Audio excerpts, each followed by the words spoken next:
Good afternoon, good morning, good evening, whenever the fuck you're watching this episode. It's another episode of the Blitz, brought to you by Backyard Sports. My name is Raul Herrera. Got Andy Freeze, Jesus Christ. Got Andy Flint Mode with us. I got Gary Freeze with us. Gentlemen, how are you guys doing tonight? Well, apparently we're fucking married, so. Apparently you're fucking, I mean. Doing well, man. Doing well. Wouldn't be surprised. You've always been a little fucking light in the loafers. Flint, how are you? I'm good, man. I'm good. Let's go. All right. Let's jump right into it. Sorry. That's on me. All right. So kind of a shocking game to the naive Cowboys fans anyways, that they would struggle against a Seattle team that is not great. But yeah, really kind of had to march it down the field there at the end and like make plays to stay relevant in this game. And I just didn't quite, the Cowboys just always find a way to give me the heebie-jeebies. Yeah. I had a sneaky feeling before this game that they were going to struggle. I talked to my brother a little bit. Hey, Dad. I talked to my brother a little bit about it. Like, they're not great at home. Or they're not great against teams with a winning record, but they are better at home, which is why I thought last week when I picked them to win, I picked them because they were at home. I thought they might struggle a little bit. I didn't expect it to be a struggle in the way that they struggled, though. I did not expect Seattle to go up and down the field on them the way they did. Right. DK, shout out to DK, learning American Sign Language so he can shit talk Deron Bland. Pretty fucking boss move. Yeah, for sure. Pretty fucking boss move. But it was an exciting game. And for Thursday night, we don't usually get exciting games. So I appreciate that from Seattle and Dallas to give us a exciting Thursday night game. Dallas pulls it out in the end. Right now, it looks like Dallas's offense is hitting on all cylinders. If I'm a Cowboys fan, I feel good about that, but I also maybe I'm being a hater right now, but I also would say, like, be careful of the Dak stinker against a good defense. And I don't know that I would call Seattle's defense a good defense. They're okay, right? Yeah. It depends on the week. Right, exactly. Right. So it'll be a good test this weekend, though, playing against Philly, who I also don't know that they have a really good defense either. But it is a division foe. You've got them at home. It's a revenge game because you lost to them earlier in the season. This is a good win for Dallas, though, because they were 0-3 against teams with winning records coming into this game. And to get one against a fringe playoff team, a team with a winning record, has to give you at least some semblance of confidence. Yeah, they rolled into this week with 0 wins against 500 teams. So, yeah, just when I began to kill the Lions every week for only doing it one time, that was against the Chiefs in week 1. Dallas is like, here, hold on. I didn't realize that they had no wins against winning teams. They have one now. The biggest thing for me is I expected Dallas's defense to be a little better. Geno Smith, if you had him in fantasy football, congratulations. He put on a fucking clinic. I did play against Dallas's defense. I think the first week that I played against Dallas's defense, early in the season, it was like a Giants game, and I think they scored 30 points. This week, -4. I was cool. That was my get back. I needed that. So, yeah, again, it's one of those things where you almost don't want to be surprised. I'm sure Raul is going to chime in on this pretty hard. However, I really expected the defense to show up a lot more for Dallas. Yeah. You mentioned that fucking stinker of a fantasy game. That cost me that matchup I was talking to you guys about with ETN. Literally, I lost by 2 points, and Dallas had -3 in that league. But real stinker of a fucking week. Yeah, I think the Dallas Cowboys have been very fortunate to have an easy schedule over the last few weeks, and then the next few weeks are going to be miserable. So we're really going to be Cowboys fans are going to see the truth in the coming weeks. It's Eagles, Bills, Dolphins, Lions. So it's going to be tough sledding for the next month. Yeah. I think the Niners film is going to tell them a lot because they couldn't tackle. get the ball in CD's hands because he's probably the closest you've got to Debo. Get the ball in his fucking hands, man, because Debo had 116 receiving yards. 115 of those were after the catch. Yeah, but Debo, unbelievable. I mean, oh sure. I'm not saying CD is Debo, but get it in his hands. He's as close as you've got to Debo. Yeah. 115 of 116 receiving yards after the catch. Holy shit. I don't know. I don't know what the fuck the answer is against the Eagles, and it's not going to get easier after that. Yeah, for sure. All right, Chargers in an absolute fucking snoozer. 6-0. I mean, this might be the worst game I've seen all season. I mean it. Like it sucked. It is. Now the Chargers can't score.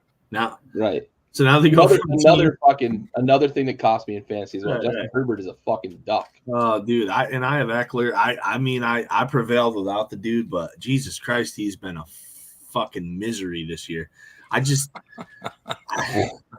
don't know. I don't know what the Chargers thing is. Like, first, it's like we know they can score points. Yeah, bad watching. The fucking eyeballs are falling on the floor.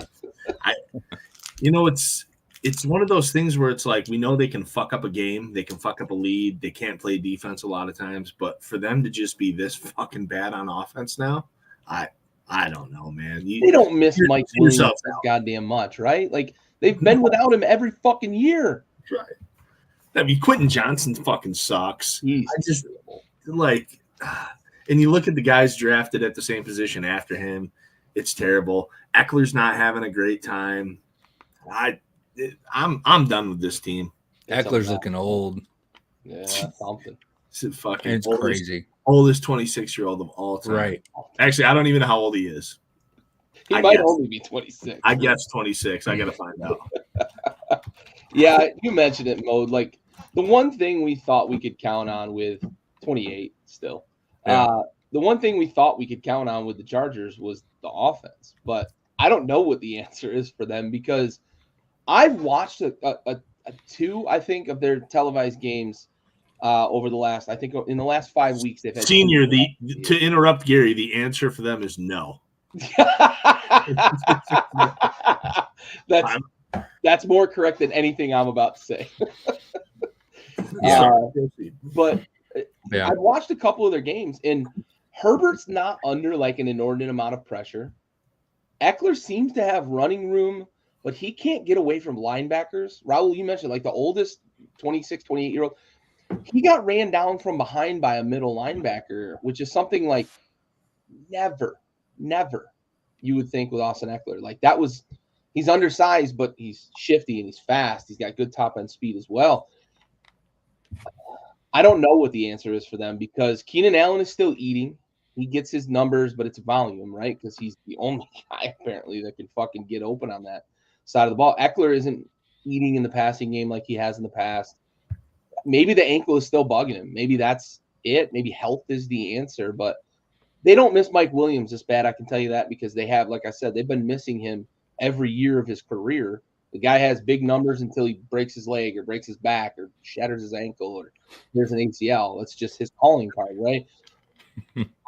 I don't know what the answer is because the offensive line, it's not that Herbert's under pressure and they can't let any play develop. They just can't seem to scheme guys open or something. And maybe Herbert's regressing. I don't know, man. Yeah, maybe they should start with the coach. That's a good start. But it's clear to me like they're not going to make that move. I don't know why. Ugh. It'll be end of the season. They're just going to tank. Yeah, sounds like fucking Washington. Detroit goes to New Orleans, comes back victorious, 33-28. Andy, I mean, you got the floor on this one. I mean, how are you? What are your thoughts on this? How many ways were they trying to give this thing away, Andy? Dude, well, more than one. My thought is I shouldn't have turned the game on. It's your fault. I feel like that sometimes, honestly. So I had, I was saying to you, Gary, I had, my daughter was sick Sunday, so I had to take her to urgent care. She ended up having strep throat, so I missed precisely the first half of the game. And I'm looking at my phone, and I'm like, of course, it's 21-0 because I'm stuck here. And then I come turn the game on and I watch 12 minutes of dog shit. Mm-hmm. Detroit. And this is, I don't know, man. You know, I somebody said earlier, they were like, you know, Detroit turns it on in clutch moments and does what they need to do when they have to.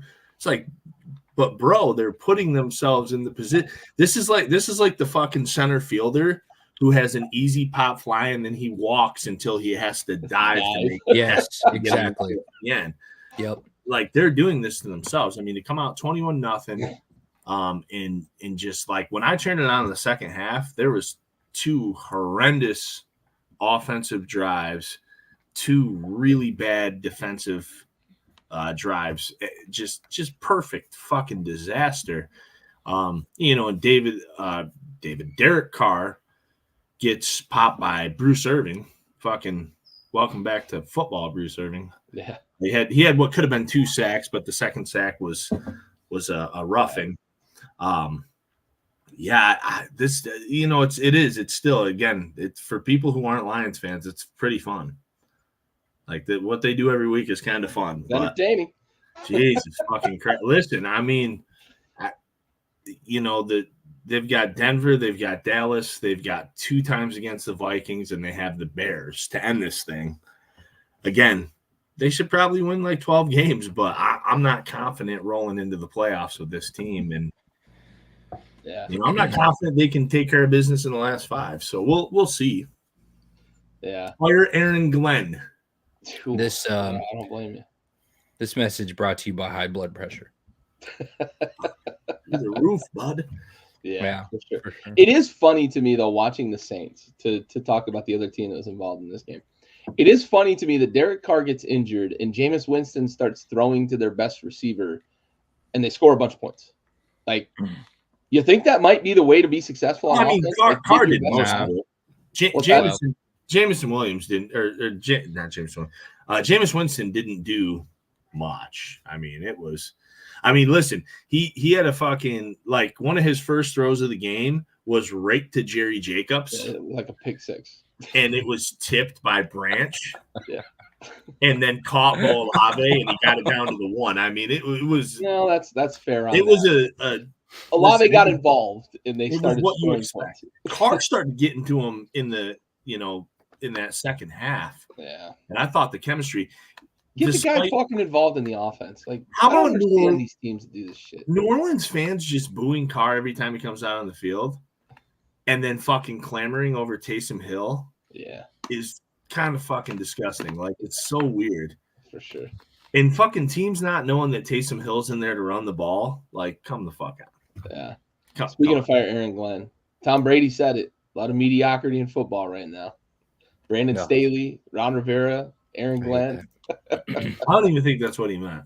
No. I hate that so much. He did mention coaches that weren't qualified, though. I hate it too. Brady's a supreme goofball for saying that. Absolutely. Who was it that called him out on that shit? I died. Alex Smith. Thank you. Yes. He said, you walked into every season with 6 wins. Rex Ryan was sitting right next to Alex Smith, who coached 2 of those teams in that division. Right. But I also like just the acknowledgement, like, my guy, you were a Super Bowl champion a couple years ago. Chill the fuck out. Right. Just 5 fucking seconds ago. All those guys are still in the league. Relax. Yeah. You've been retired since fucking breakfast, my guy. Oh my shit. He's already trying to hit it with the back in my day. Yeah. Anyways, Atlanta goes to New York, comes back victorious, 13-8. And it was just if not for Chargers Patriots, this was the most unwatchable game of the weekend. It's atrocious. Yeah. It's atrocious. Imagine being Zach Wilson watching Tim Boyle play for the last 2 weeks and then having Robert Saleh come to you and be like, hey, man, I think we're going to go back to you. Like, okay, guy. All right. I'd tell him to go fuck himself, probably. Absolutely. I mean, it seems like he is telling him that, right? Yeah, he did say he's reluctant to go back in. The reports are sounding like he doesn't want to do it. Yeah, I don't blame him. I don't even think he wants to do it because they chose Boyle over him. I think he doesn't want to do it because he fucking knows he sucks. That's probably fair. He's probably started getting beat up behind that offensive line too. He's like Combination of all that shit. It's like he's got like a future as a game show host, and he doesn't want to fuck that up. How the fuck does Atlanta keep winning games? Anomalies. Playing weird teams. Yeah. Fucking 6-6 though. Here they are. Unbelievable. Anyways, listen. Oof. Oof. Arizona, just 24-10 on Pittsburgh. We're over here. Tomlin's gonna run it back. He's gonna fucking beat Tomlin, and then not a chance. No, and Kenny Pickett got hurt in this game, but they were already getting their asses handed to him before that. This was a stinker, just flat out stinker by Pittsburgh. Kyler looked a little bit like pre-injury Kyler. He was moving around well.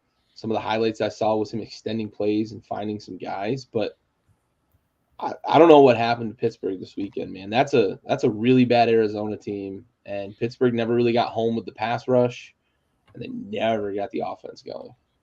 I don't think they're good enough to consistently say they will beat a bad team. Obviously they can beat every bad team out there, but I don't think they're good enough to consistently just bank on it.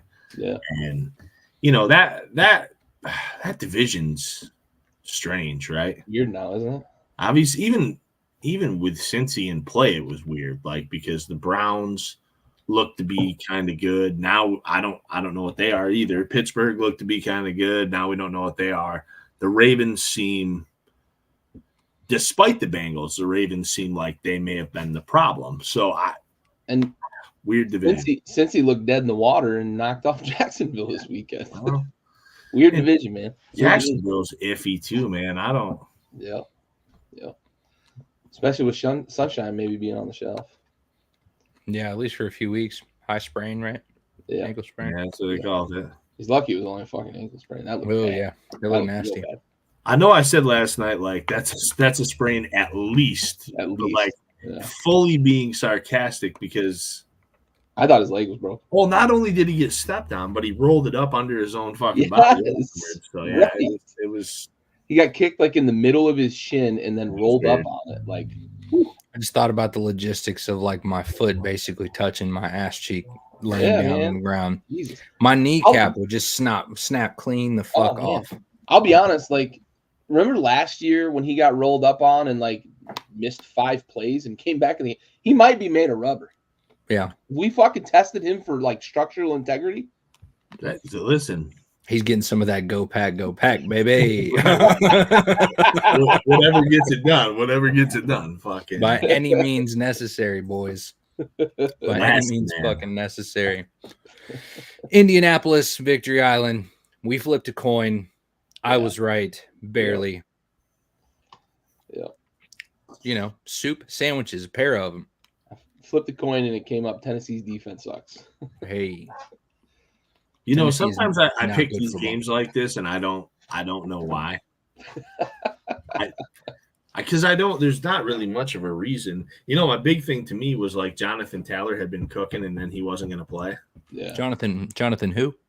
Yeah. Jonathan Taylor. Taylor.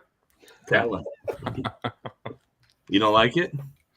There's a Y in there somewhere, but sure. Taylor. Jonathan Taylor. No, you're still not pronouncing the Y. It's that lack of the Bible Belt education, bud.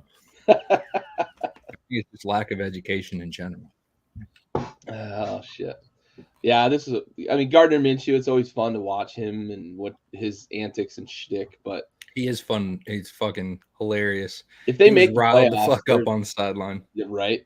If they make the playoffs, like they're the worst team in the playoffs, probably in this year or any other year. Like they're a meh team. Tennessee's just a worse meh team, right?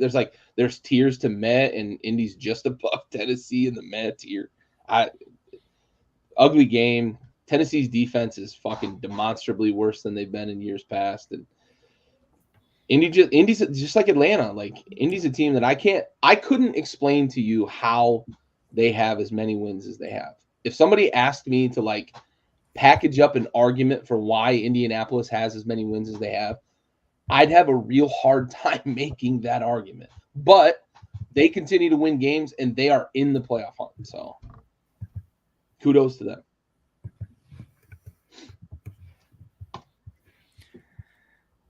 Man, just continuous snooze fest of games. But Miami wasn't necessarily a snooze fest if you're a Miami fan.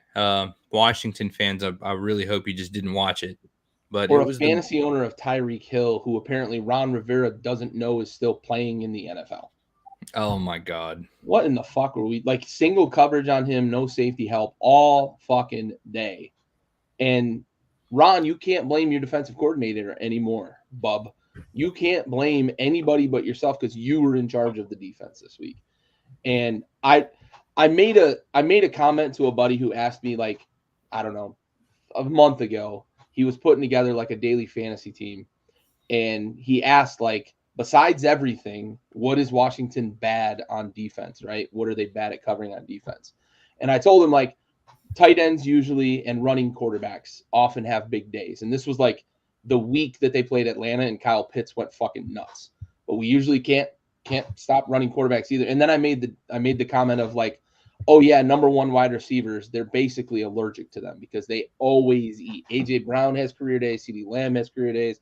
Now Tyreek Hill, who's on pace for a record, we don't bother to cover him. I don't know what it is about this fucking defense, but that's what it boils down to. We're never prepared defensively. It ended up being the boat race that everyone expected it to be. Yep, 100%. Silver lining, we continue to move up the draft board. That's it. Hashtag fire Ron. Yeah. Showdown in H-Town. Me and Andy riding victorious. 17-22, and they beat Denver, coming off of a 5-game win streak. Yep. Man. I won't make that mistake again. I bought in. Denver had been playing good ball. I kind of went out on a limb to pick Denver in this game. It was more of a gut feeling than anything about how they'd been playing. And Houston's good, man. They are a good fucking football team. It sucks they lost Tank Dell this weekend, but they're a good football team, man. Yeah, the Broncos had to come back down to earth, right? Eventually, right? Inevitable here. I don't know. And, you know, they still almost pulled it off. The Tank Dell thing's huge. Ugh. Man, listen, D'Amico Ryan's getting everything he can out of this roster that's not awful, but by no means good. Yep. Yeah, I mean, hats off to him. The Broncos. I don't know what the rest of their schedule looks like, but this is still a team who's kind of bobbing above water a little bit. Yeah. Yep. Houston looks like the real deal, though, man. You said it. D'Amico Ryans is getting every bit of juice out of that fucking orange.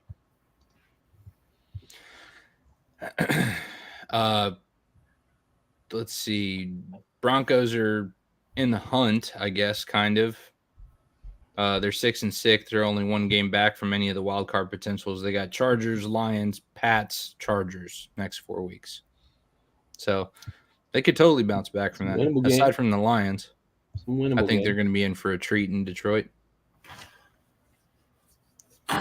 Detroit's beatable, though. I mean, say it every week. You know, you see a 9-3 team on your schedule at this point, but it's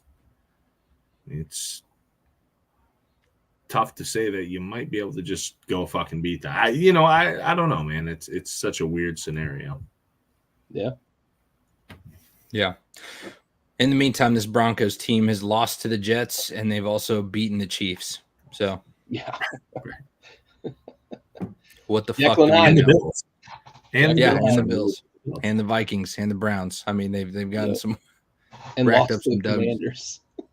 And they give up 70 to Miami. You know? Listen, it's well deserved. Yeah. Well deserved. Okay, onward to Tampa Bay. to no one's surprise, Tampa Bay victorious at home against Carolina Panthers 18-21. And,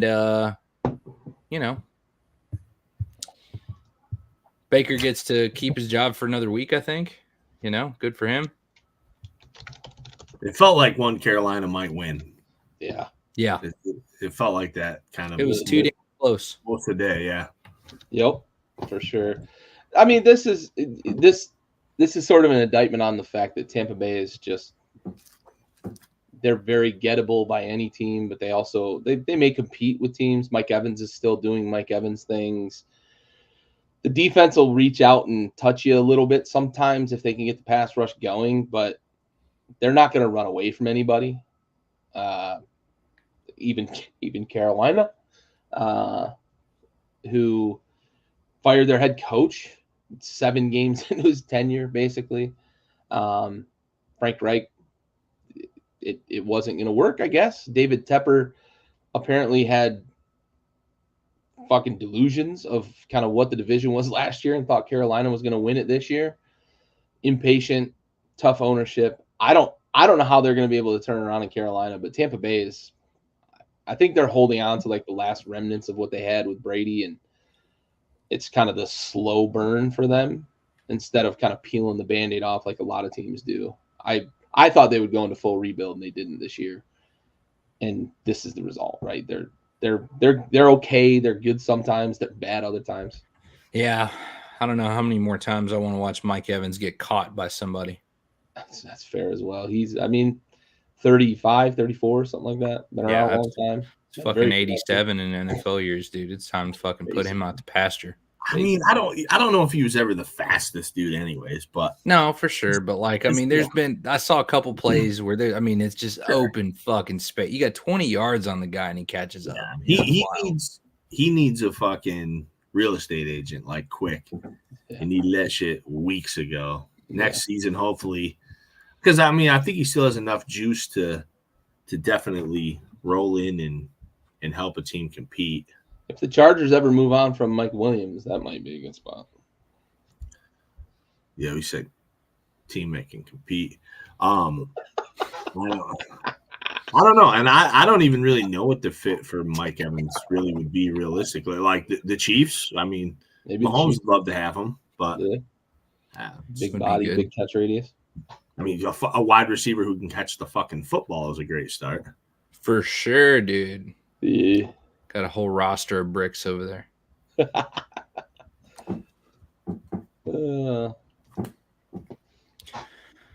Onward, Cleveland loses to the Rams. Rams at home, 19-36. And sorry, I missed this comment. Let's get to this real quick because it was Tampa just a moment ago. But I think Baker's being judged by the fact that he got ran out of Cleveland. Right. I didn't agree with the fact that he got ran out of Cleveland either.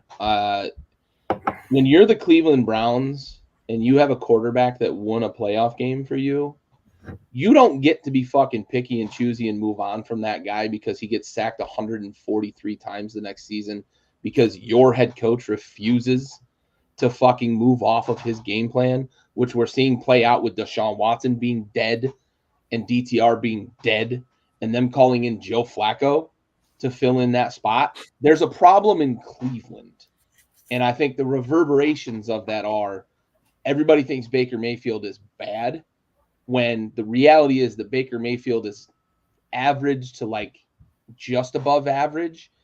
And if he was on a team that was willing to like build around him, I think you could win games with him. He's not the guy that probably should have been the number 1 overall pick, or at least what you should expect from the number 1 overall pick. But he won games in Cleveland, guys. Let's not forget that. He won a playoff game in Cleveland. He's the only quarterback in that franchise's fucking history in this new iteration to do so. And he got ran out of town because he got sacked 1 trillion times the next year. He played through a separated shoulder, a cracked rib. I believe he had a bruised kidney and fucking played through it. Like, that dude was so beat up that following year that he should not have been allowed to play football. Yet Kevin Stefanski continued to call 7-step drops for Baker Mayfield.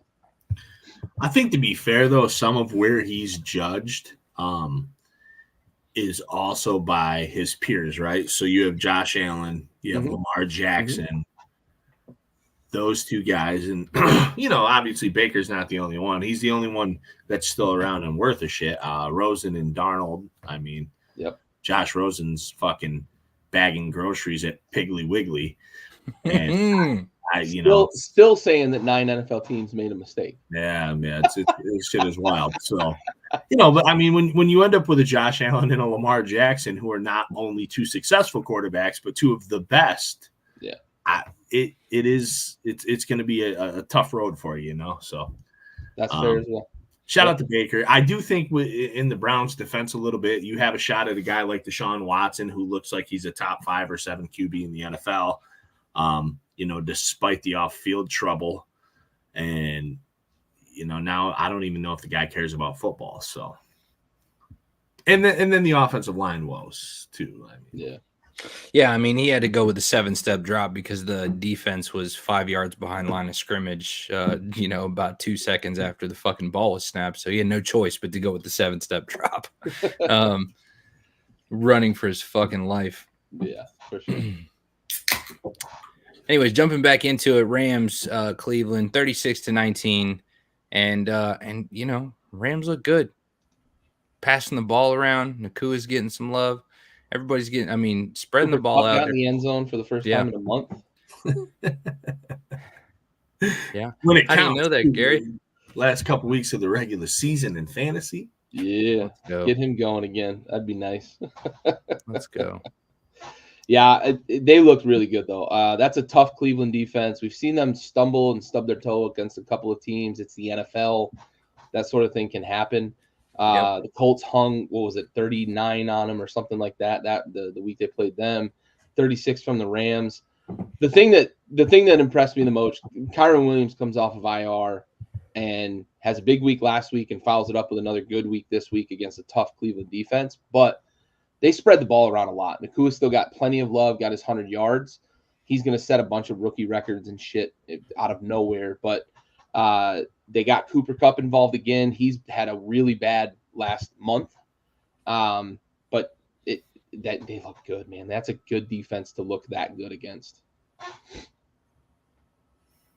Andy, anything?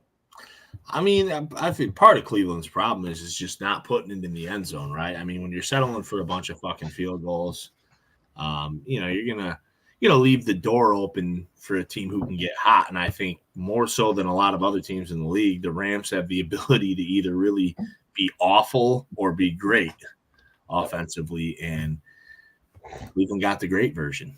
Yeah, for sure.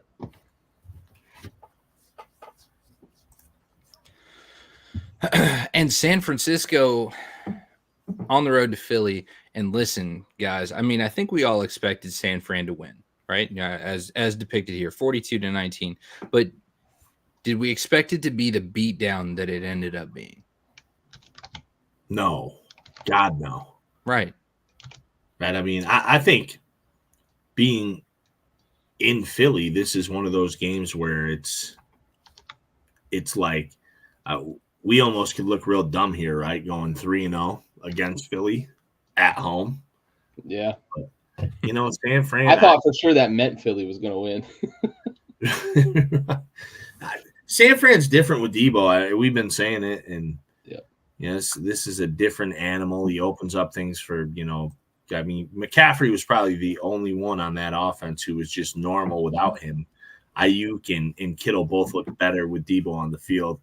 The defense was great. And, I mean, Gary, why don't you tell us what Philly isn't? The boogeyman. Yeah, it's clear. It's clear more than any point in this season. Like, the Niners showed us all, like, Philly's not the boogeyman, right? I mentioned the 115 out of 116 yards from Debo after the catch. That shows how much they struggle tackling in the secondary, but also the linebacker play was terrible. McCaffrey ate them fucking alive. He eats a lot of teams alive, especially since he's gotten to San Francisco and gotten out of the fucking purgatory that is Carolina. But they were out physicaling a Philadelphia defensive line that everybody had been talking a lot about with Fletcher Cox and the two Georgia guys, their names are eluding me, but the two Georgia Jalen defensive Carter tackles. Yeah. Carter and Brown, I think, is the other guy. But those two guys up front, they'd said, like, Philly, nobody runs the ball in Philly. Well, San Francisco runs the ball in Philly.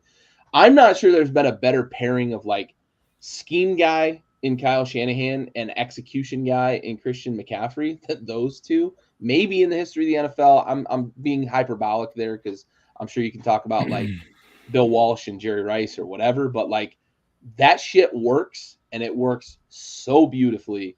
And then, as you mentioned, Andy, with Deebo Samuel, like, he's a difference maker in this offense. And I'll say it again, because he did it against Philly. He's the hardest guy to tackle in the league, and he proved it this weekend against a defense that everybody had been saying has been carrying Philly while they figured out the offense.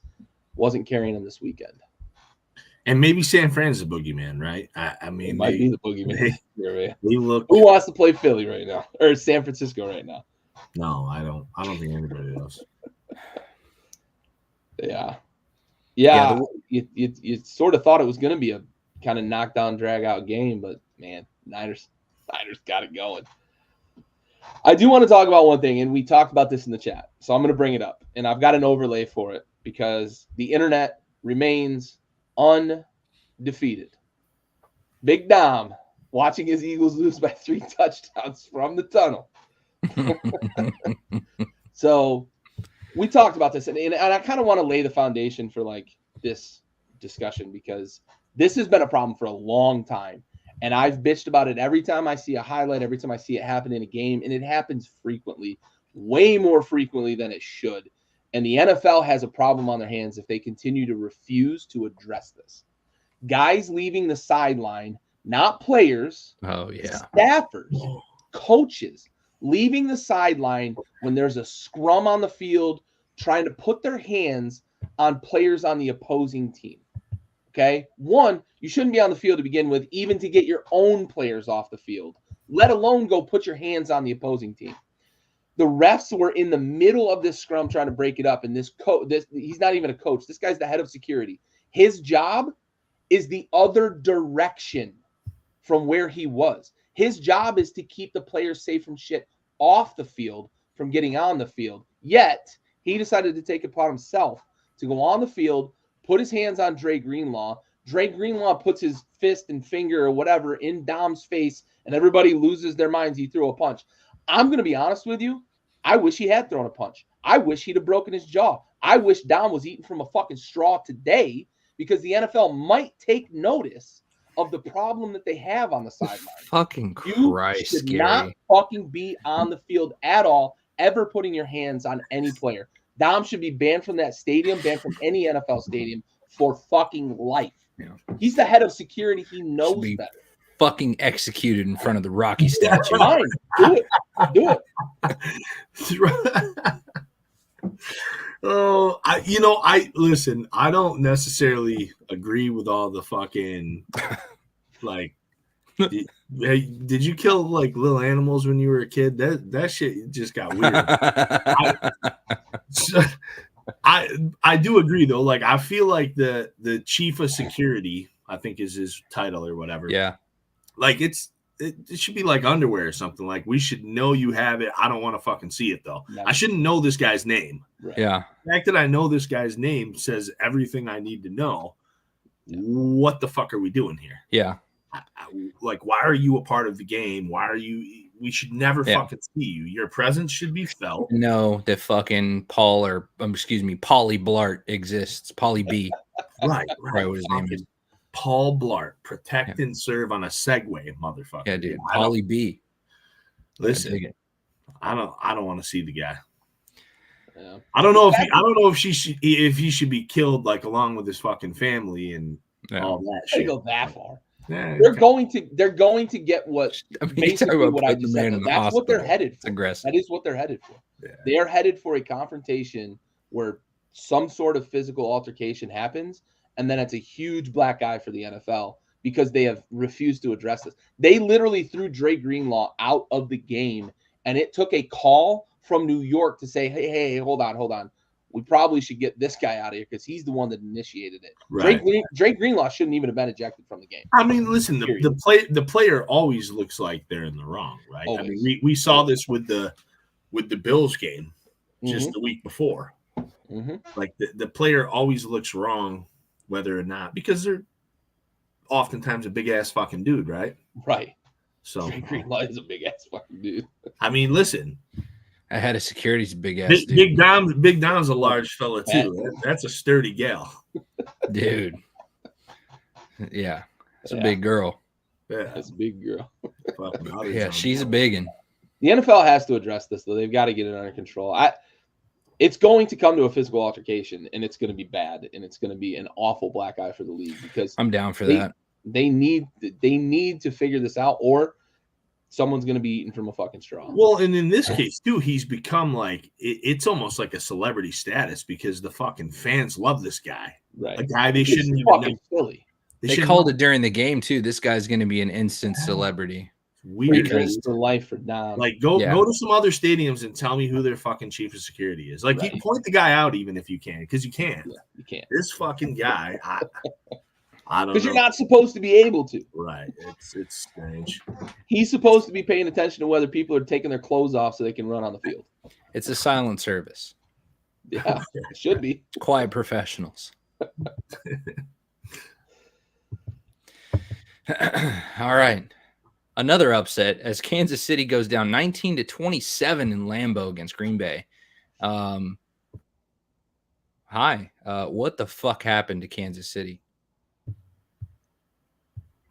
They can't slip by every week. That's what it is, I think. You think it's just been by the skin of their teeth every week? I mean, I think they got caught slipping. I think they're good enough to beat anyone on any given week. They have Patrick Mahomes. They have Travis Kelce. Mm-hmm. The defense plays pretty well. I think they're beatable too in the same sentence. And I still don't know about Green Bay. Sometimes they look really good. Yeah, they're another one of those anomalies.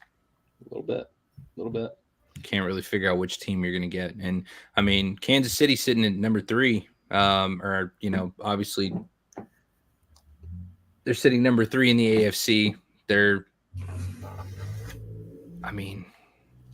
Pittsburgh's in the hunt. Cleveland's in the hunt. I mean, they're comfortable where they're at, but like, is there really any boogeyman in the AFC? No. That was the weird thing coming into the season. Like, man, the AFC is going to be fun. The NFC might lack, and now it's like, oh fuck, what's happened here? The AFC turns out there's some fucking killers. It looks like fucking the '90s NBA over there. Shit is watered down. Yeah. It's tough, man. I don't know. I think this game highlighted two major points. One about each team. One, I have to apologize to Joe Barry because every once in a while a blind squirrel will find a nut. He was the worst defensive coordinator I've ever seen in Washington and has been a really bad defensive coordinator in Green Bay for a good bit of his tenure. But he found a nut this weekend and neutralized Travis Kelce. And that's the other point I want to make in terms of highlighting, like, there's no 1B. There's no option B. There's no number 2. There's a lot of number 2, but not an option number 2 in Kansas City because they seem to go through these spurts where they'll find a guy a couple of times and it looks like, oh, this might be the guy, Sky Moore, right? There was a time when everybody thought, okay, if they can get Sky Moore involved, maybe they've got a guy that can take some pressure off of Kelce. Well, Sky Moore went through the dropsies and he doesn't seem to be able to get open in the NFL. Kadarius Toney had a good playoff run last year with Kansas City, especially in the Super Bowl where they got him open on a couple of those kind of janky motion plays. Well, week 1, he showed his true ass, and he's no good. Rashee Rice, I don't know what the issue is. He seems to, like, once in a while he'll get some focus from the offense, and then they go completely away from him. I don't know if it's like Kansas City doesn't trust anyone. MVS is the guy they seem to want to go deep to a lot, but they can't trust him. They don't have an option to take pressure off of Kelce. And if Kelce's not beating double and triple teams, this offense looks very, very, very pedestrian. Pacheco, if he hadn't gotten going like he did against Green Bay, they might not have scored double digits in this game. The fact that he was able to really be physical and beat up a little bit on this Green Bay defense changed a couple of those scoring drives that they had. They might not have scored double digits, and we might be talking like, is the sky falling in Kansas City versus like, are they just going to be able to figure it out? They're really at risk of playing a road playoff game, which is something they haven't done in the Patrick Mahomes era in terms of they've hosted every playoff game they've played, and they've played neutral site in the Super Bowl. So they're at risk of playing a road game in the playoffs, and I don't think that's where they want to be. Like, nobody wants to be there, right? But like Kansas City especially, that home field advantage that they have. Second to none. The problem is I don't know if anybody in the AFC is good enough to keep them. You're right. From being able to They're win. still right in the hunt for the number one seed. I mean, listen, even if they have to go on the road, I don't like. That's fair too. Yeah. Who do you play? Because, I mean, to me right now, I think the Ravens are the scariest team. And then is it the Dolphins? Because like we know they struggle to win big games. They're bad. Yeah. Who else? They're bad. You have since he's done. Yeah. And then you have like the Bills, but the Bills could have a problem making the playoffs at this point. So yep. We're in a weird spot in the AFC. Well, they ain't playing the Bills on the road because I don't know if the Bills are going to be able to run down Miami. Miami's got like 3 cupcakes left on their schedule. So listen, I saw it fucking on Facebook today how the Bills are going to still win the division. Oh Christ! There's a path. There is a sure. path. I mean, they're a game back from the wild card. It's like a Dolphins fucking. Have a couple of cupcakes left, and I think it's like a Fast and the Furious fucking Volume 8 path. Because like nobody can see that shit happening in real life, but it's there. I mean, you can draw it on a piece of paper. Yeah, we talked about it, Ben. They're right there, man. They're in the hunt. There's 4 teams in the hunt. The Texans, I couldn't the Colts, fucking explain how they've won 6 games, but they're in the hunt. Yeah, nobody's afraid of the Colts, though. I realistically, it would be a cool story. Yeah. I don't know. When do they get Taylor back? Taylor. When do they get this guy back? Is he back next week? Is he back in 2 weeks? Right. I don't. Yeah, 7. Tough. Sorry, I misspoke. You're right, Ben. 7. I couldn't explain how they won 6 games, let alone 7. Good recovery. I remember when they were going to win like 4. So, I mean, they're one of those teams that's definitely overachieved, and that's great. Yep. Sure. Especially with the bullshit they faced at QB. So, yep. Fucking Gardner Minshew, dude, just out here looking like a fucking retro. Minshew mania, baby. That's what we need. He's a cross between like a fucking porn star and a WWE wrestler. Yeah, Johnny Manziel and Ron Jeremy mixed. Ooh, that's gross. Christ. Yeah, and Jacksonville, we chose them to win again, man. Listen, Jake Browning can fucking sling the pigskin now. All right, 34-31, Jacksonville loses in Duval. Trevor Lawrence with a scary ankle injury. Looks like he's probably just going to be out for a couple weeks, I would imagine. Hopefully not longer. But Jake Browning can sling fucking pigskin. Thoroughly impressed with his performance. Like, listen, I wasn't mad at that at all. Spread the ball out. Everybody was getting fed. A couple key drops, and I don't necessarily think they were his fault. Jamar Chase had even Jamar Chase had a bad one. Jesus. Yeah. The most uncharacteristic. You ain't kidding. I want to believe that that's just like, building chemistry kind of thing too. They just got to get into the motion and working together, I feel. I mean, it was in his hands, in front of the body. That's just a drop. He's not going to drop those again. I think one positive thing for Cincy too is, Joe Mixon kind of proved himself to be the guy he was 2 years ago. I think with the emergence of this wide receiver core with Chase and Boyd and Higgins, they've used him less. And a lot of times when he was used last year and early this year, he was used more as a receiving back. So, I think he had like 70 yards on the ground, a couple touchdowns, and he also had over 40 receiving. So he got it going. that's positive for them. It looked like the line could facilitate that, and the Jags defense hasn't been bad. So, I don't want to. It's not like they were going against the Lions defense. So that's encouraging. However, we said it last week. It's probably too late for Cincy. Although it's the AFC, so who the fuck knows? Yeah. One game back from being in the hunt, and sorry to cut you off, Gary. Something I was going to say that I feel like was the huge advantage, and it kind of pisses me off that they only did this with Browning and they didn't give Joe the same protection. But going to that 6-man front allowed Mixon to get through. It allowed more time in the pocket, a bigger pocket, a longer pocket. He could move with that and make get his reads in, and even scan back over if he needed to. I mean, time of possession after snap was unbelievable. Like, he had so much protection. We'd never seen that kind of protection for a Cincinnati front. And, of course, Browning gets it, and he looks like a fucking stud. Imagine what Joe Beasy would be doing. And maybe they do now, moving forward. Maybe. They have to. That's a testament to Zach Taylor, right? Finding a way to do something, because Jake Browning's not going to beat you just by being Jake Browning and replicating what Joe Burrow can do. And I think that's a testament to Zach Taylor doing that, right? Coming up with that idea. We got to get the running game going.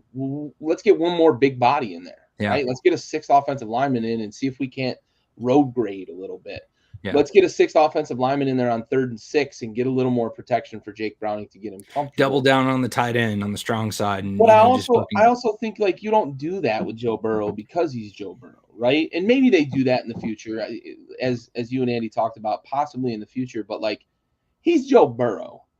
As a head coach, I'm not thinking Joe Burrow needs a 6th offensive lineman because he needs extra time or whatever. He's a guy that can make decisions, and when things are going right, when Joe Burrow's right, we kind of forget about the offensive line struggle. Yeah, because he gets the ball out quick. Jamar Chase wins early on routes. But he's successful in spite of the line, though. That's my concern. 100%. But I also, from a head coaching perspective, you kind of think, like, I've got Joe Burrow in. It ain't broke, don't fix it. I don't need 4 seconds. I need 2.5. Right. I don't need 6 offensive linemen because Joe Mixon's going to have openings because Joe Burrow's beating him up through the air. Right. I just think that's the thought process. One possession game, you're inside of a 2-minute drill. I'm putting a fucking 6-man front up. Period. Even if it's just doubling down on the tight end. I think it's a valid argument situationally that they may still use it when Burrow comes back next year. Yeah. It kind of points back to, like, the Ben Roethlisberger Steelers to me, where they ignored a lot of the woes on the offensive line because of the things Ben could do. Yep. Yeah. And that's what we see here a little bit too. I'll tell you what, though, to speak to, like, how confident Cincy was in Browning's ability, they almost fucked that game away. Yeah. Like, with their dependency on that long field goal at the end. Like, they should have been throwing the ball, I think. And they wouldn't do it because they weren't confident. They were like, we're going to run it with Mixon. We know we got McPherson. We have McPherson to kick us a fucking 50-yarder, because would it end up being like a 47 or a 45 or something? Yeah. To end the game. But, like, that's a scenario where if you have Joe Burrow, you're probably throwing on 3rd down, trying to get a little closer. So that was like, I saw him and I was like, fuck, they're just going to keep running this ball. They don't trust Brown. And I get it. I mean, I do. Yeah. But that goes back to Raul's thing. It's probably the reason they had 14 guys on the line. Yeah, for sure. I'll say this, though. It's crazy to think that Cincinnati's the only team that has had the same 5 offensive linemen start every game this year. And they've only missed, I think it's 12, I think is the number. They've missed 12 snaps. And that's because I think it's Orlando Brown missed 12 snaps in a game. You can't get hurt when you don't block, bud. That's fair. Opening the door. That's a fair rebuttal. Sound the alarms. Direct hit. That is a fair rebuttal. Man. Joe will get it done. Yep, basically. Man's coming for scalps. He's not wrong. No, not at all. Can't even get mad at that. Hard to get hurt when you're just watching. You're like, fuck, you see a guy go by. Exactly. All right. Well, I think that was everything for the review. So for those of you guys that don't know, we're a veteran-owned podcast. We appreciate you guys tuning in. We dedicate every episode to a fallen service member in our Folds of Honor sponsored segment called our Salute to Service.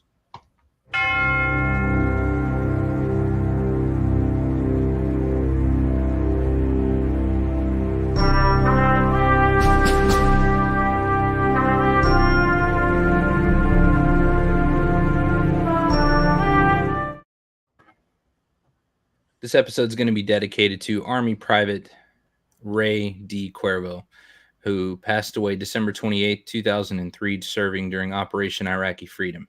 He was 24 years old, of Laguna Vista, Texas, assigned to 1st Squadron, 2nd Armored Cavalry Regiment, based in Fort Polk, Louisiana.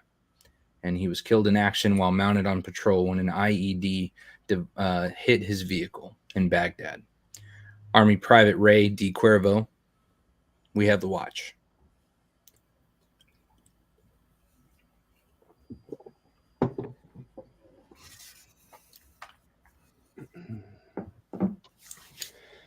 Onward to week 14.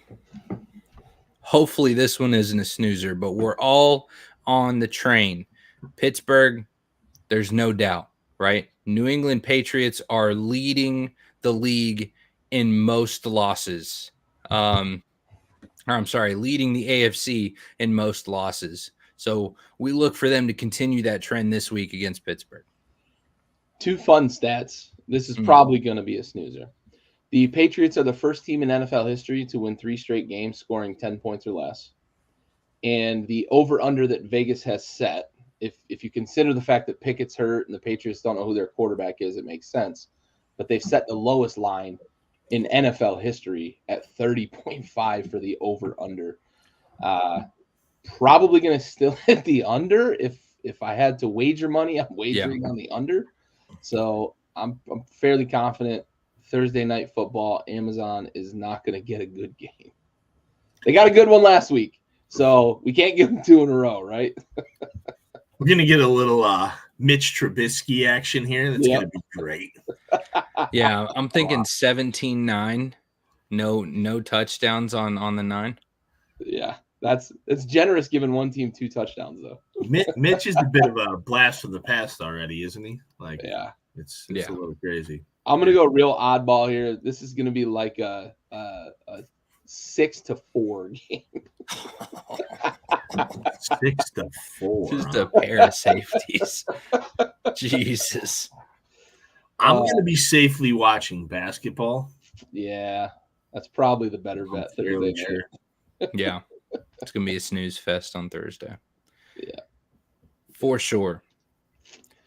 Onward, Tampa Bay, looking to get a W against Atlanta in the Dome in Atlanta. I'm riding with Tampa Bay, and I waffled on this one, fellas, but I don't have faith in either of these teams. I feel like Baker's more likely to bounce back than Atlanta will win.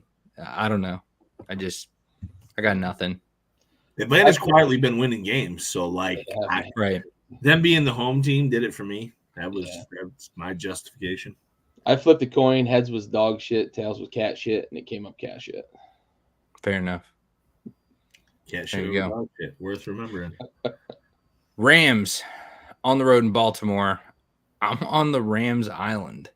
And, we talked about the AFC kind of being a soup sandwich for what it is. And I think it was Andy said that Baltimore is probably the only legitimate threat in the AFC. I don't think so. No, I don't think that there is a legitimate threat in the AFC. I don't think that the Dolphins are good enough. I don't think that, oh Christ, I just got a Charlie horse. I don't think that the Ravens are good enough. I don't think that the Chiefs are good enough. Yeah. So, I mean, I think it's completely plausible that they turn around and the Rams just continue on and win this.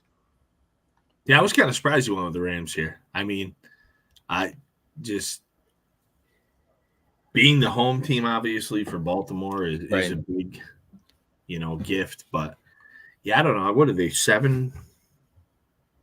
So it's -7 Baltimore. So it's not like disrespectful or anything, but Nah. yeah, I don't know. I like Baltimore. I think they play good defense.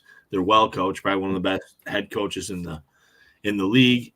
And Harbaugh, Lamar's playing good football. He's staying healthy. Yeah, even without Mark Andrews, I think this team is going to keep chugging along. Although the fucking Rams are the team that's like, I don't know. Never know. You said it earlier. I don't know what you're going to get. Like, you're going to get a bottom 3 team or like a top 5 team out of them. And that's that. Right. That's weird. I think if the Rams were home, I probably would have waffled harder than I did. I gave kind of a passing thought that, like, I liked what I saw last week from the Rams. Maybe they keep it going this week. But the Ravens' defense is playing well. The offense has been a little Jekyll and Hyde for them. On the road in Baltimore, that was kind of what swayed me. I don't think Baltimore runs away by over 7, but I think the Ravens do win at home. That really was what swayed me. If it was in LA, I know there's no home field advantage in LA, but just playing in your own stadium has its own benefits. I might have been a little more inclined to pick LA, but even without Andrews, I think Baltimore's offense is okay. I think they can run the ball really well with the 5 options that they have to run the ball. Yeah. So I think that's enough to pull this game out. Well, and they just won in LA 2 weeks ago. Yeah. So it's coming off the bye too is another factor. I wasn't even thinking of that, honestly. I don't know. Yeah, that's fair. A later pick of this I made because of the bye week, and I didn't do it for Baltimore, but yeah, that's a fair point too, coming off the bye. Detroit getting a break from a tough schedule, going to Chicago. All of us unanimous there. Detroit's going to get the dub. I see those eyes, Andy. Hit us with it again, man. They worked really. Listen, they shouldn't have beaten Chicago a few weeks ago. Right. That was, everything bounces in your favor at the end of the game to win the game at home. Now they're on the road. Yeah. And Jared Goff turned the ball over 3 times in Chicago. That was part of his little 2-week excursion on fucking DMT where he gave the ball away 6 times. We hope not to see the Aaron Rodgers version of Goff because, Aaron Rodgers is great, but I don't want Aaron Rodgers' fucking mindset in Goff's head. It's bad. This dude, I don't know about Goff, man. He is the biggest fucking dilemma for me in sports. Like, he's either really good or he's really fucking bad. Yeah. Like his ceiling is great. His basement is fucking terrible. So I don't know what to do with this guy. I think, I'm going to go with Detroit because I do firmly believe they're the better team. However, we'll fucking see. Gary, you talked about the Commanders struggling against rushing quarterbacks. Lions do too, man, and they've got one. They do. They got one of the better ones. I struggled with this more than maybe I thought I should have, but on the road, Jared Goff's a different quarterback. He's not good away from home. Often he's had some good road games, but often he's not good on the road. The Bears have been sneaky. They've been competitive in the last few weeks, especially in that game against Detroit. That you said it, Andy. They probably should have won that game. Let that one slip away, but I think I shared the meme or the stats in the group chat. Like, Justin Fields has been better than he gets credit for. Not to say he's been lighting the world on fire, but with DJ Moore, he's been a fairly productive quarterback. So he might be able to sneak up on you, especially a defense that I think is still struggling to find their identity, looking for playmakers that are going to make plays on that Detroit defense. If they're not able to find the pass rush that we saw early in this season and at times last season, if they're not able to find that, Justin Fields might eat them up a little bit, and this could be a game that Chicago gets at home. But you said it, right, Andy, that Detroit's the better team, right? They should win this game. So that was, for me, the deciding factor. I just think Detroit's a better team, so I went with Detroit. Yeah, nothing wrong with going the safe route. Oh, yeah. Yeah. AFC is completely hit or miss. Back to the Baltimore, yeah. AFC's a mess, for sure. Yep.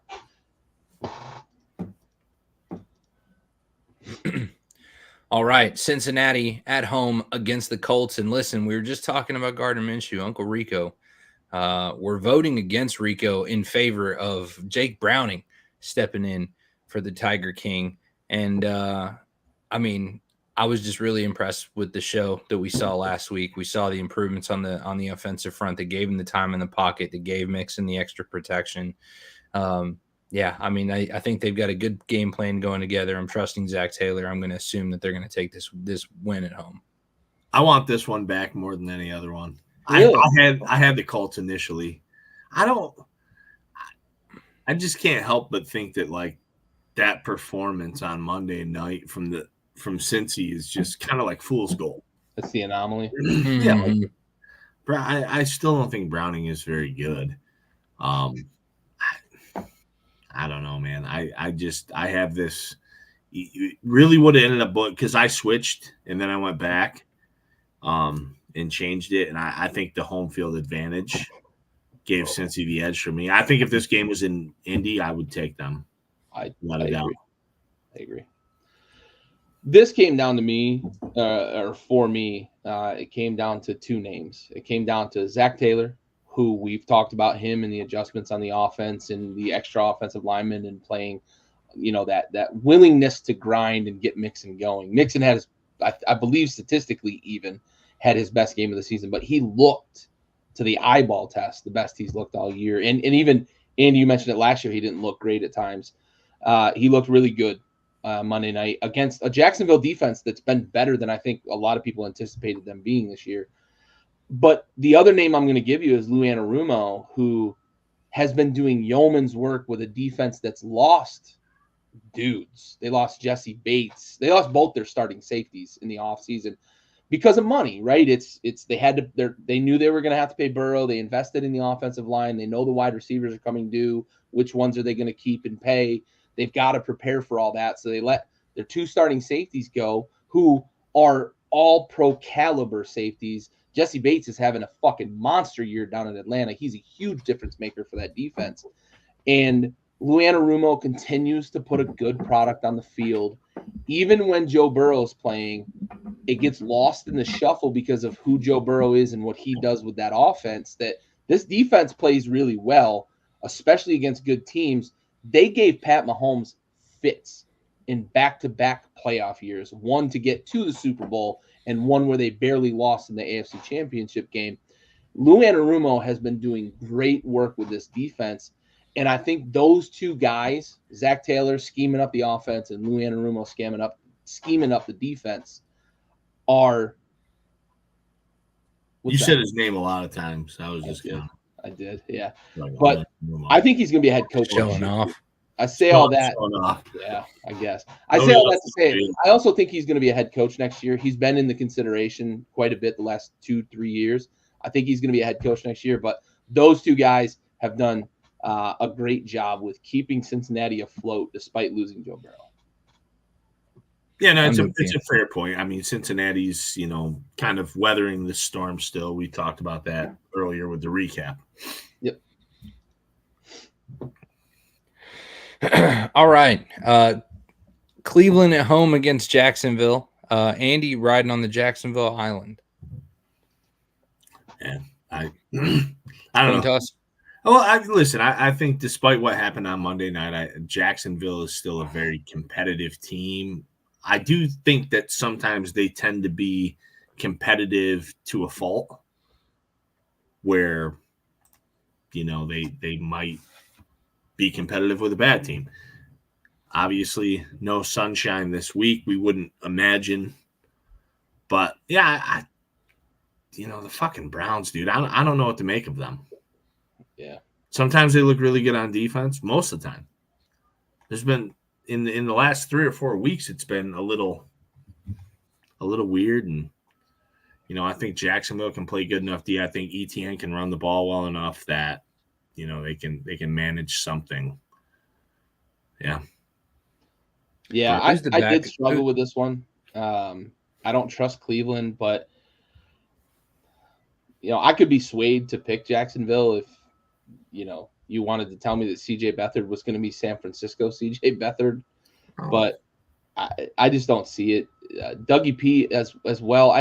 I think I mentioned it in our group chat, but it might have been in a different group chat. I don't understand what Doug Peterson is doing offensively. They were facing the 31st ranked run defense this weekend, and they threw the ball like, I think it ended up being like 41 times, but they threw the ball all the time and just refused to like get the running game going. They've got more than one back. ETN is the feature back there, but like Tank Bigsby can move the fucking rock. And Dearness Johnson has proven in the past that he can move the rock on the ground, and they just refuse to like establish the run against a really bad run defense. They kind of played into the strengths of Cincinnati on defense, and I don't know why you do that. They're going to try it this week. Yeah. They're going to have to if they don't have Sunshine. They're going to have no 100%. choice. Yeah, I don't know. Doug Peterson's approach has confused me at times. A lot like McVay in LA too. I think coaches sometimes outthink themselves though. I don't know. Maybe that's what it is. That would make sense. New Orleans at home against Carolina Panthers. We're all unanimous picking New Orleans to win. Listen, New Orleans isn't good football, but Carolina is worse football. So I feel like that was kind of the conclusion I arrived at. Alvin Kamara is going to tear them up. Probably. Fantasy players should definitely have Kamara in their lineup. I think between that and Taysom Hill running the ball, Carolina can't fucking stop the run. Nope. There's nothing they can do about it. And fucking Carolina cameraman better watch out. Oh, Jesus Christ. Why do you get a brutal injury? Fucked up. Kamara gave zero fucks, too. What an asshole of a person. His fault for fucking being in the way, cuz. I mean, listen, I'm not saying that you have to be like, oh, fuck, my bad, I'm an asshole. But, like, this dude, that shit was disrespectful. Did he, like, half turn around? The guy was screaming in pain, and he, like, half turned around and then, like, walked to the field. Like, can't be bothered, bro. It's like a fan getting hurt during the fucking Super Bowl parade. You don't give a shit. Fucking compound fracture. Yeah. Dude's leg. Femoral artery bleeding out. Alvin's just like, man, I'm on the wrong sideline because I gotta get over. His leg looked like a fucking pair of nunchucks, dude. Dude. So bad. Oh no. Nunchucks.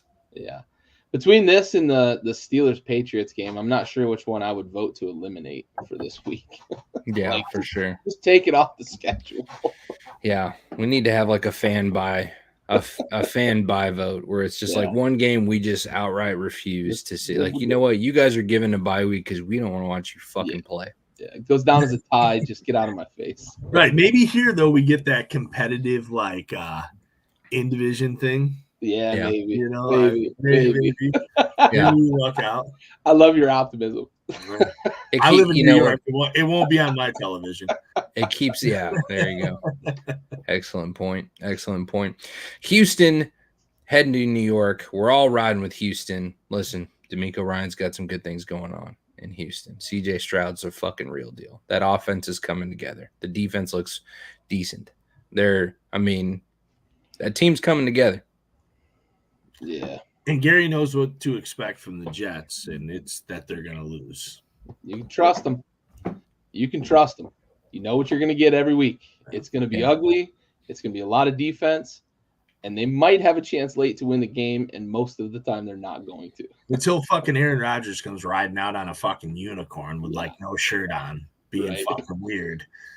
Just being, like, overly touchy-feely. Like, he's a strange guy. I don't know what to do with him.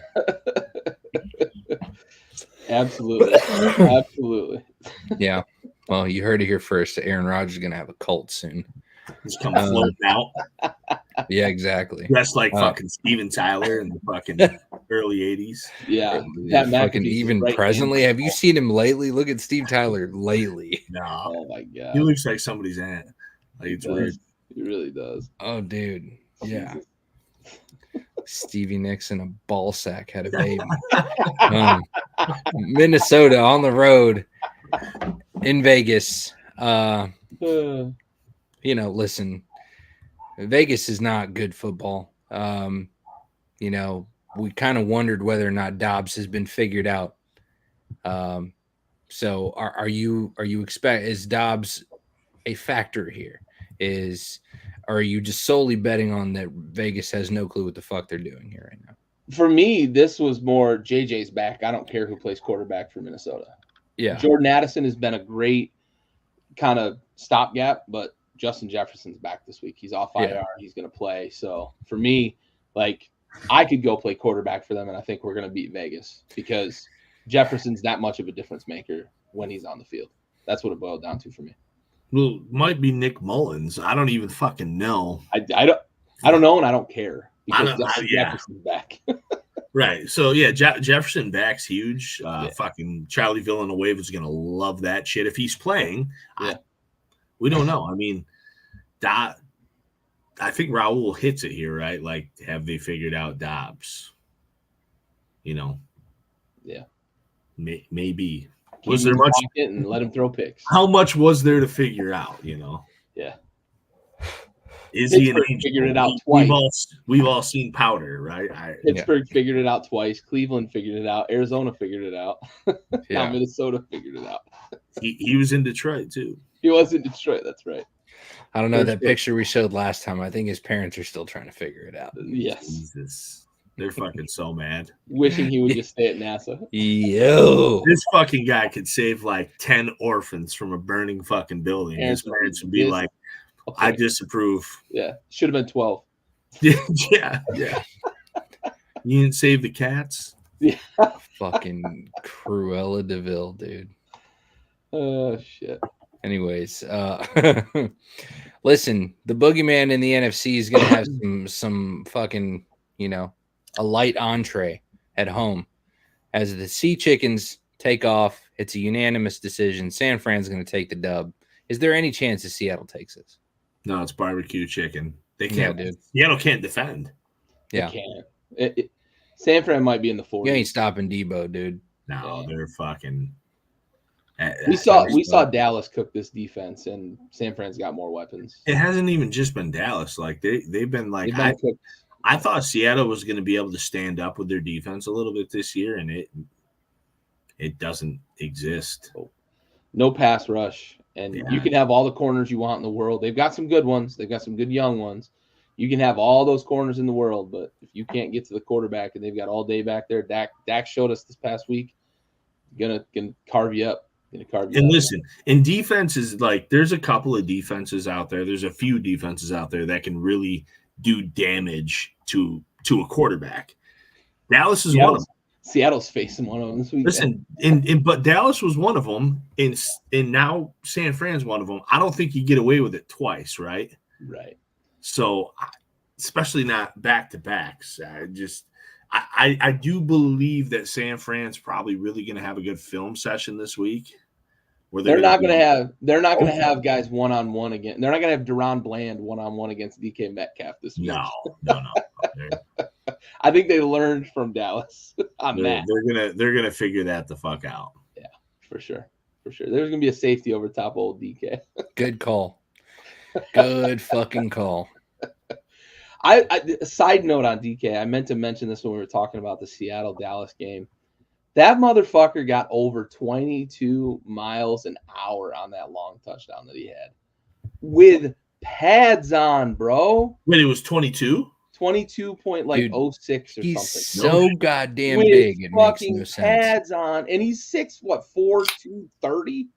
Yeah, he's a fast dude. Come on. He's a tank. Good Lord. Running cheetah fast. Crazy top speed, dude. Like the fastest Major League Baseball player beats him by only like 0.3. Right. Usain Bolt barely beats him by 1 mile an hour. Right. He would history of the world. He would be like in the top like 20 percentile if he played in the NBA. Oh, sure. They're faster. Sorry if the audience didn't catch that. They're quick. Fast. They don't wear pads. I feel like that went really well, Andy. Yeah, I think they're going to run all over pads as well. I think they're going to do both. Honestly, San Fran's got too many weapons. No, they're going to do whatever they want. Yeah, for sure. Hopefully, they just go with killing the clock. Bills on the road to Arrowhead. Gary's riding with the Bills. Me and Andy riding with KC. And this one I waffled on a few times. Me too. I mean, I just, does KC get the bounce back? Does Buffalo come back strong after the bye week? I mean, what are our options here? So I rode with KC just because I expect the bounce back to be good. This is always a great matchup. 10 out of 10 times, this is going to be fucking gunslinger extraordinaires. It's going to be the show of bad defenses. I mean, this is going to be a fucking boat race. Combined offense, give it 90. I mean, it's going to be a lot. I initially thought like Buffalo beats KC in the regular season, right? Because that's a thing. That's what they do. They do. But I was I boiled more down to like I don't think KC can afford to lose this game. I don't think Buffalo can afford to lose this game either. Right. So what it came down to me was which team did I think was better, who couldn't afford to lose, and it was KC. I think it's slightly better than Buffalo, and they're at home. Again, though, like Raul said at the top of the subject here, like I went back, and this was one that I left until the end, and then I came back to and I stared at for a while, and ultimately I went with the Chiefs. Yeah, I mean this certainly could be a make or break game for the Bills. Right? Could be for both of them. Yeah, it could be. It could be. Either one. I mean, the Bills have stumbled enough to this point that they could be eliminated from the playoffs based on a game like this, right? It's not mathematically going to eliminate them, but I mean, like losing this game could really hurt. Well, the sense of urgency is definitely higher for Buffalo. Yeah, because they have Miami to deal with, as where the Chiefs have. Yeah, Denver, they do have a 2-game win in the AFC West, though. They have a 2-game lead over the Broncos. Right. They've got more margin for error in their division. Yeah, they can actually afford to lose and still lock down the division. Like Buffalo almost has to win this game. Yeah. I mean, they're 3 games back from the Dolphins, and they're not really in some like clean look at. I mean, they're not even really in the hunt right now because I think the 4 other teams at 7 wins. Buffalo right now, and they still get Philly, right? Philly next week. Is it next week? Yeah. It's not. Who, the Bills? Is it? No, they played Philly before the. They played Cowboys. They got Cowboys next week. So, and then they have Chargers. Yep. And then they still have to play the Dolphins again too, right? A couple weeks after that. So, this one it kind of boiled down to for me is like I mentioned for Baltimore, like I didn't give them credit for the bye week. I gave Buffalo credit for the bye week here. I think if you want to play Kansas City, you want to play them when you've had 2 weeks to just forget about the rest of the NFL and prepare for them, right? I also, Andy, you mentioned it. They go into Arrowhead and they can win games in the regular season. They've done it. They've beaten them in Arrowhead. They've beaten them in Buffalo in the regular season. The playoffs is where they struggle with Kansas City. It's a gut feeling, I think, is what it boils down to for me with Buffalo. I think, one, there's a sense of desperation there. I saw it in their game before the bye week that they were playing like a team that knew their season was on the brink. And I think that's going to continue here. They've had 2 weeks to really rally to the cause against Kansas City. Gut feeling. I guess that's what it boils down to. I just think that Buffalo knocks off Kansas City, on top of the fact that I don't love what I've seen from Kansas City for the last few weeks. They struggle on offense. Their defense is fine, but I also don't think that defense scares Buffalo a lot. Josh Allen's a guy that I don't think the pass rush bothers him as much as it does a lot of other quarterbacks. I know we've talked about in the past, like all quarterbacks are bothered when they get off their spot, right? But there are levels to how much it bothers you. Guys like Peyton Manning and Tom Brady, who are statues, I think it bothers them more than it bothers a guy like Josh Allen, who's not afraid of contact, who's not afraid to get out of the pocket, who's not afraid to escape up the middle and make plays with his feet. So all those things considered together, I think gut feeling tells me that this is a game that Buffalo wins. Kansas City can afford to lose it. It probably teeters the number 1 seed or any home field advantage for them, but they've got a bigger margin of error, and I think Buffalo's playing desperate right now. Yeah. Right, and it's -2 to Kansas City, so Vegas agrees with the home field's 3 also, so that's how close Vegas thinks this game is. Yep. Fair enough. Yep. On to the next one.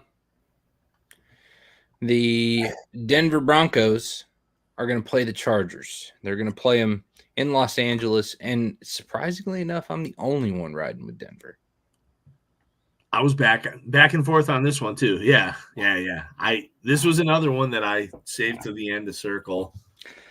Which turd's going to float in the bowl? I don't know, man. For me personally, I feel like the Chargers have to come out the last few weeks and show that they're worth a shit.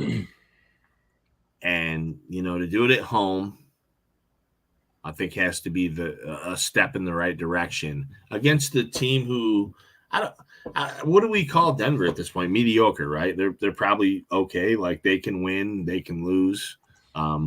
We saw them beat a couple good teams in the Bills and the Chiefs. We saw them get blown out by Miami. So I don't know where to stand on them. I feel like the Chargers, though, have to come out. Herbert has to perform. Eckler has to perform. They have to, because at this point they're just fucking playing for pride. At home again doesn't mean a lot there in LA because probably there'll be more Broncos fans than anything. Cornell High School would have a home field advantage in LA. Yeah, it's fair. That's how bad it is there. Yeah, absolutely no faith. I went for the Broncos just purely because of difficulty of schedule. They've beat tougher teams than the Chargers have. Yeah. I agree. You're 100% right. You can't continue to play so Feels poorly. like you can't.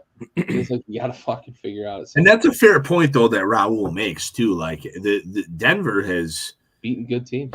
Denver has earned our respect probably more so than the Chargers, right? That 5-game streak was kind of what won me over. Yeah. No, we're just. I think Gary and I are probably just kind of holding it. A home field is one, but we're just holding on that the Chargers should be a better team, right? Yeah, it's the only reason I waffled. You're absolutely correct. Denver has definitely beat more quality opponents. Yeah, yep. But it's still Russ, and fuck Russ. Well, you got to be unlimited. Let's ride. And the fucking Mr. Unlimited, and all unified Dallas to win at home against the Eagles. Dallas at home in AT&T Stadium. I'm surprised. Field advantage. I'm a little surprised by that. We all went one way. I mean, I was surprised too. I almost thought you surprised. You were the one fucking guy I would. I thought you were going to be pessimistic and pick Philly. No, dude. After that shit that I saw with the Niners, absolutely not. I just thought you were. Absolutely not. I don't know. I did waffle though. But what it came down to for me was they're at AT&T. That's the difference for me. Yeah. I think Dallas is a different team at home, and this is the right time for them to catch Philly. The offense is humming. They've been able to get right against bad defenses, and I think they're going to continue that against Philly. That's what it boils down to. Yeah, it's another one. It's another one I'll say it on that I saved till the end because I wasn't sure who I wanted to pick. Ultimately, I think it boils down to home field advantage. I think Dallas, though, too, this is their opportunity to prove, like, I mean, obviously they did it with Seattle this week, but they had that goose egg coming in against the 500 teams. So yeah, I think this is their opportunity to be like, hey, listen, if Dallas is going to be able to compete, these are the games they have to be able to do it in their own division, right? Yep. So this is the chance, and I think they can do it. I think either team can win the game. I'm giving it to the home team. And then ties it up. I mean, if they beat the Eagles, then it starts the tie for the number 1 seed in the NFC. So yeah, and not just for the division, for the entire NFC, because I mean San Francisco's still 9-3. So yeah, I mean I think Dallas has a good opportunity here to prove once and for all that they're worth it. And this is, I mean, listen, we've shown the cycle of Cowboys fans on the show multiple times. Like, we are at this point where this really is shit or get off the pot this weekend. I think that this weekend will determine whether or not the Cowboys are actually a big deal. 4-game winning streak. Eagles are coming off of an absolute clinical fucking loss. And it's the same type of ass beating that Dallas got when they played the Niners. So I think we're even par, but I think if you're comparing the two rosters, you're comparing the two sets of weapons on the offensive and defensive fronts. I think the Cowboys have the outside of home field advantage, have a deeper, better roster. Yeah, we mentioned Kansas City Buffalo is kind of a pivotal game for one reason. Yeah, this isn't a make or break game in terms of like playoff or anything like that for either of these teams, because I think right now they're both regardless. We're pretty well locked in that both Dallas and Philly are going to be in the playoffs, barring a weird catastrophic failure by either team. Yeah. This is kind of Dallas's. You put it perfectly, right? Get off the pot. This is where Dallas can say like, we're not the same old Cowboys. Yeah. This is our year or whatever them boys. Or just we're back. Say. I'm good with we're back. We're back, right? Whatever it is, this is the game that you can say like, okay, we had our division leader who was gettable, who just showed that they were gettable by getting their asses handed to them by the Niners. Now it's our turn to hand your asses to you. Yeah. At home.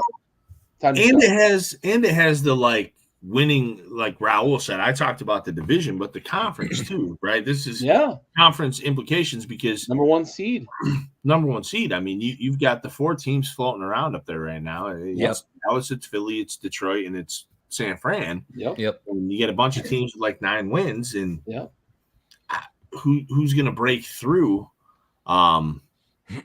You talk about fucking 2 birds, 1 stone this week for both of these and conference. Yeah, really, right? I mean, that's putting the conference and the division in check. Right. I mean, I don't know who those teams play the rest of the season.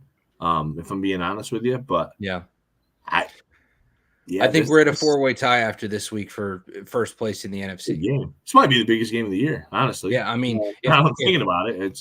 I think the Lions are winning. I think the Niners are winning. So I think there's going to be a 4-way tie at 10 wins in the NFC. Very well could be. In the meantime, the NFC South has just inherited the old NFC East bullshit, and they're just we need to enjoy your fucking the Falcons are comfortably in a 1-game lead at 500 on the season, so good for them. Gone fishing, baby. I mean, listen, gone fishing. Speaking of which, we're going to Miami, and they're going to go try to catch some Titans. And I don't think it's going to be very fucking difficult because, Tennessee's bad football. They're bad offense. They're a bad defense. And, give me the Dolphins by a million. Yeah, you said catching a Titan. I mean, and the Titan isn't catching a Dolphin all game. No. Like I tried to build that with the intent of trying to sell that off like it's a dolphin. Listen, we ain't dolphin hunting around here. And we're gonna ignore the fact that they're not fish because I knew what you were doing. Yeah. I love it. Tyreek Hill, man, he's got this chance now to break the record. I know it's with 1 extra game. Mm-hmm. Calvin Johnson broke it with 1 more game than Jerry Rice. Anyways, so we're always going to have this thing. In a few years, it's going to be somebody else with 19. But if he does it in 16 games, it kind of eliminates that question. Absolutely. I mean, I don't think he's going to do it in that many games. I think he might do it, though. By the end of the season, I think Tyreek Hill is, fuck Weapon X, man. Like, this dude is just, like, we get down on Tyree a little bit in KC and be like, he's got Mahomes, he's got Kelsey underneath, he's a fucking speedster, he's a complete wide receiver. If this man was 6'2", everybody be in trouble. Yeah, more trouble than they already are. He'd be DK Metcalf. Yeah, like he would be 22 miles an hour wants to be. Like this dude is. This is a bad man. Like,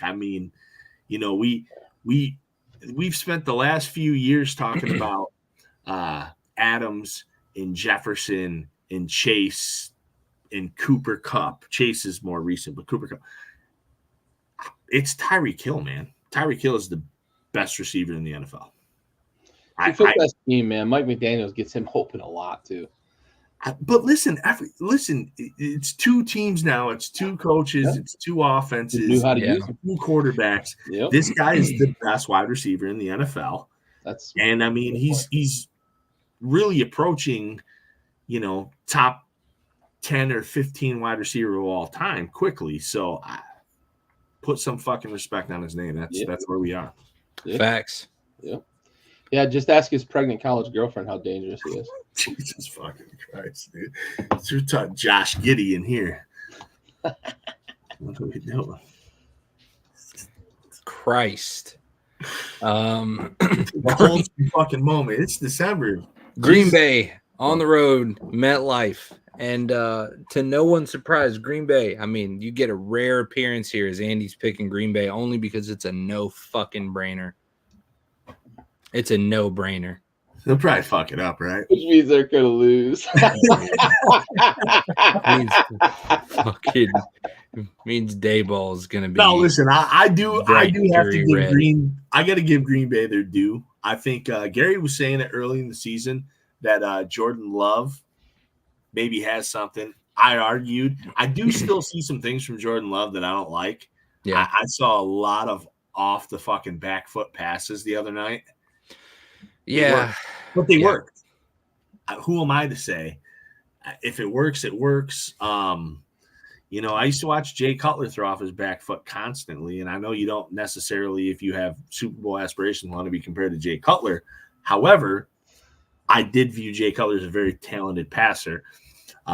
Maybe Jordan Love might have something. I fucking hate to say it because now I got to have this guy in my division, but Green Bay, I don't know, man. The Giants suck. Call it a clip. I think what we've really seen is a guy who was a true understudy under Aaron Rodgers. He was a sponge, and he was so much a sponge that he actually changed his delivery and his footwork from when he was in college. At Utah State, he was a good thrower of the football. Jay Cutler is kind of a good comparison for what he was at Utah State. He was very arm arrogant, but he could be because they played bad competition. Very athletic guy, real strong arm, pretty accurate with the football. But you put his video side by side with Aaron Rodgers. Like, he's not Aaron Rodgers. I'm not trying to say that, but his throwing motion, his release, his footwork, the way he kind of gets off the ground when he throws. Aaron Rodgers always did that to kind of protect himself from any bodies in the pocket. You see Josh Allen do that a lot as well.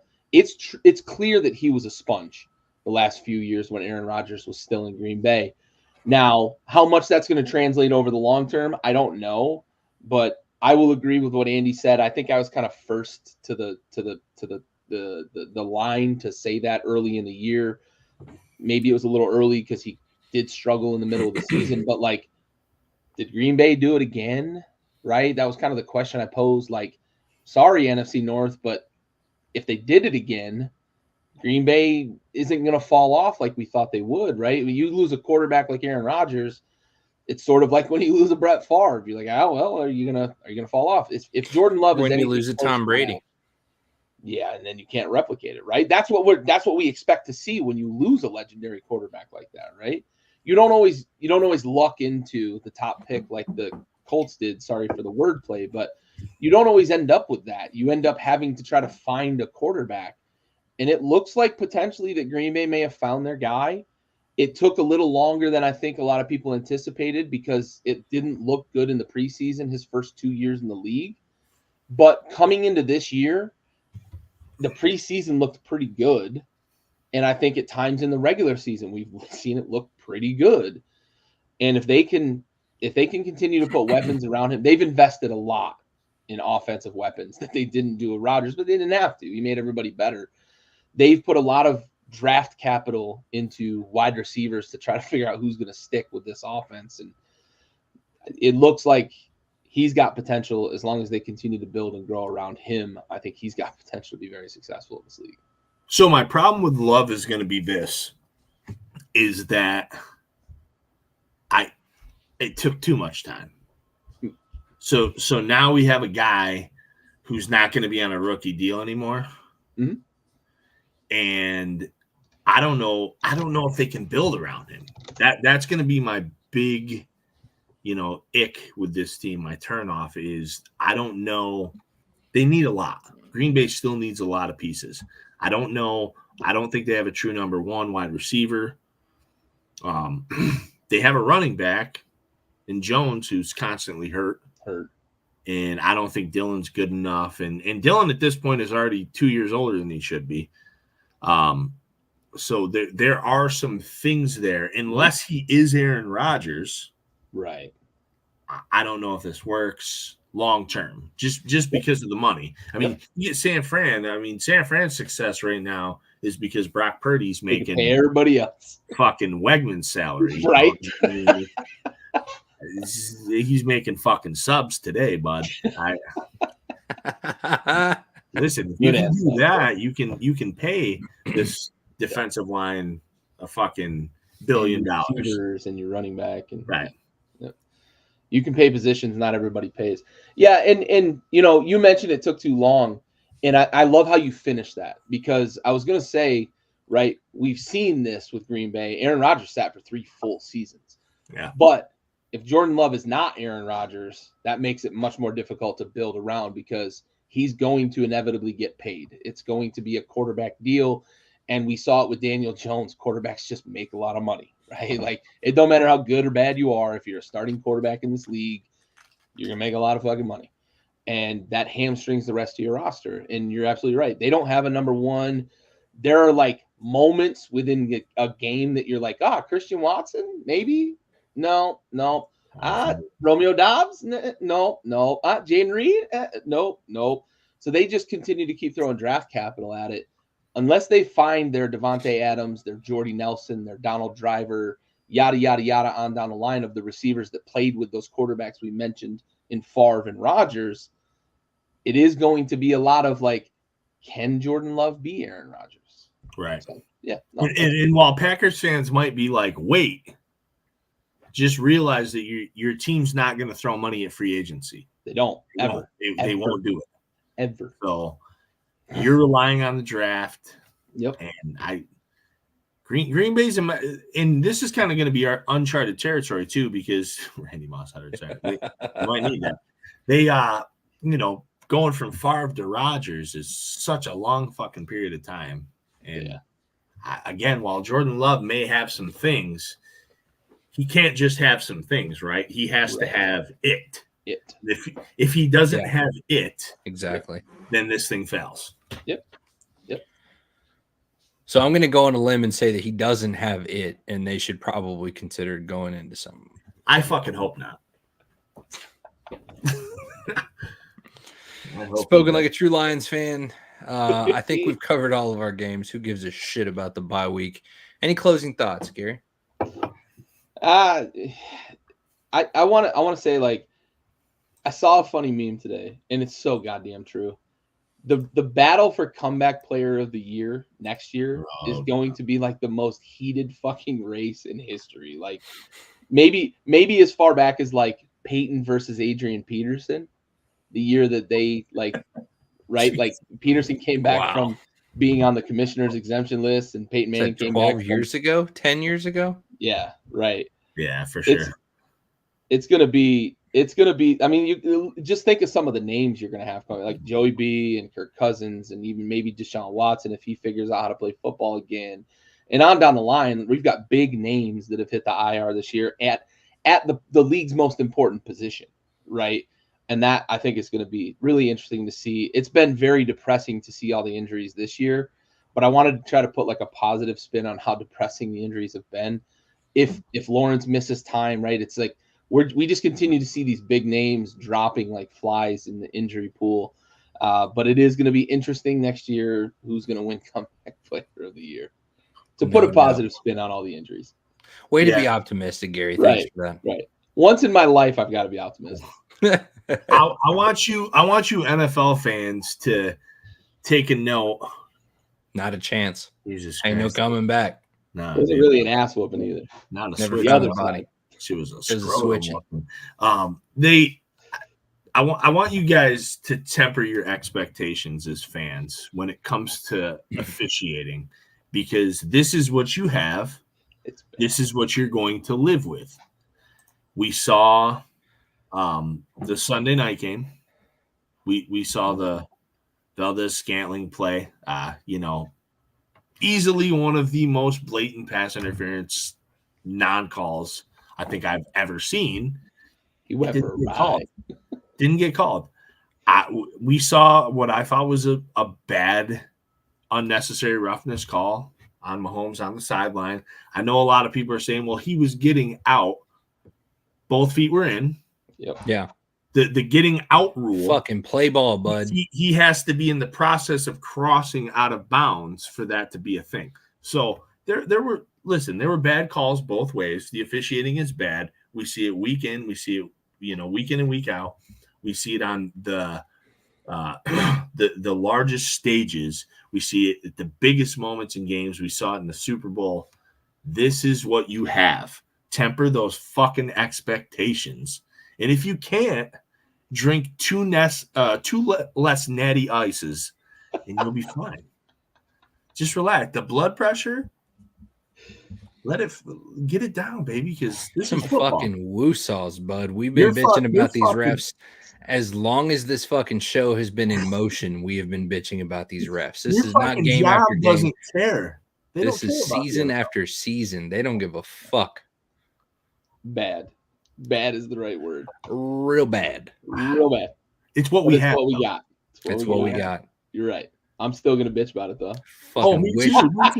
I'm telling people to do some shit I'm not gonna do. Fucking part-time whistleblowers. On Hypocrite Island, baby. Right.